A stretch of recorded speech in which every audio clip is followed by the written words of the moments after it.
Hello everyone, শুভ সকাল সবাইকে।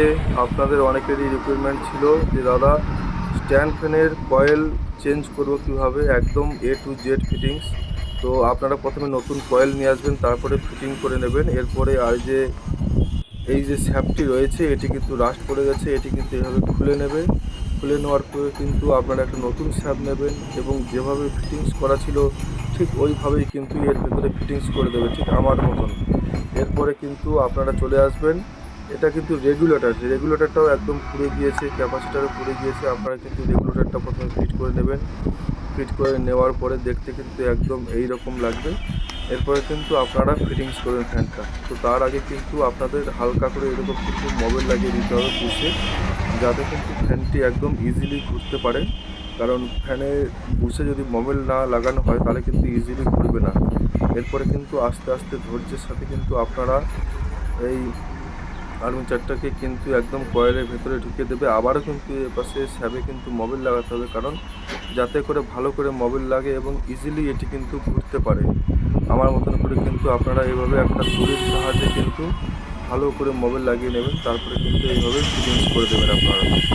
তো দেখুন আমি কিভাবে ফিটিংস করছি, ঠিক আপনারা কিন্তু এইভাবে ধৈর্যের সাথে করবেন, কারণ কয়েলে যেন কোনো ধাক্কা বা চোট না লাগে, তাহলে কিন্তু বডি হয়ে যাওয়ার সম্ভাবনা আছে বা কয়েল পুড়ে যাওয়ার চান্সও থাকতে পারে। আপনারা কিন্তু এইভাবে ফিটিংস করার পর একবার ঘুরিয়ে দেখবেন যে ঠিকঠাক ইজিলি একদম ঘুরছে কি না। ব্যাস, তারপরে কিন্তু আবারও এই স্যাপের মাথায় কিন্তু আপনারা কিন্তু মোবিল লাগিয়ে দেবেন আস্তে আস্তে করে ঘুরিয়ে ঘুরিয়ে, কারণ যাতে সমস্ত জায়গায় কিন্তু সমানভাবে মোবিল লাগে।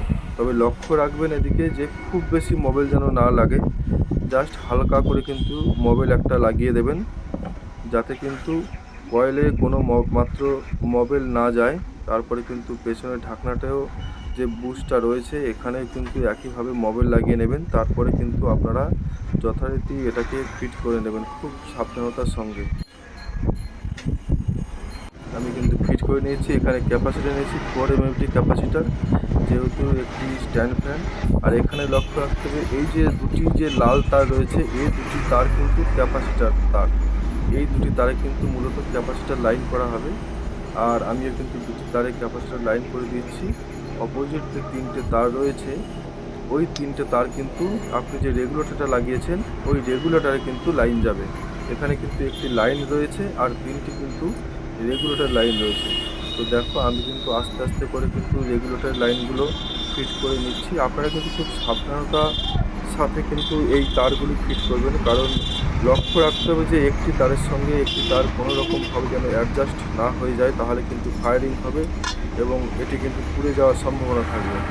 তাই একটি একটি তার কিন্তু আপনারা আস্তে আস্তে করে ধৈর্যের সাথে কিন্তু লাগিয়ে দেবেন। এখানে কিন্তু ক্যাপ ক্যাপ আপনাদের যেটা বলে রেগুলেটর কিন্তু মূলত 4টি পয়েন্ট রয়েছে। একটি কিন্তু মেন লাইন ঢুকবে, আর একটি 1 2 3 যেটা স্পিড কন্ট্রোলার, 1 নম্বর 2 নম্বর 3 নম্বর যে থাকে, low speed, medium speed, high speed, সেরকমই আছে। আপনারা কিন্তু খুব সাবধানতার সাথে কিন্তু এরকম রেগুলেটর লাইনটা করে নেবেন।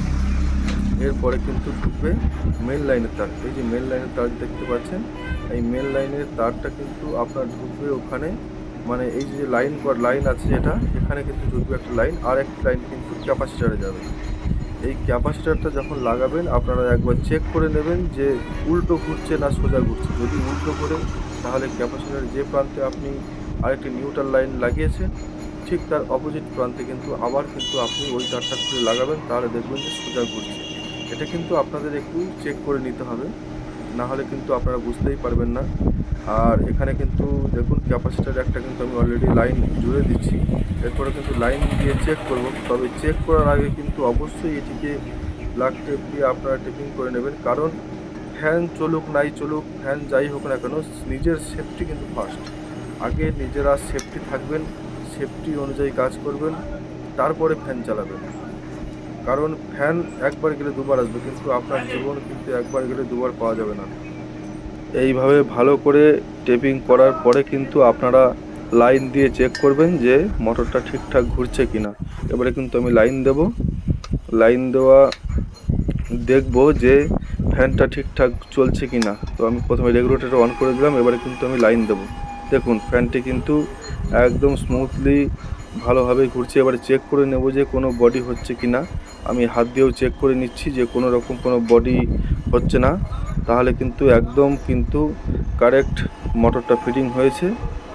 তো দেখা হচ্ছে নেক্সট ভিডিওতে। ততক্ষণ আপনারা সুস্থ থাকবেন, ভালো থাকবেন সবাই। আশা রাখি আবার ভিডিও দেব।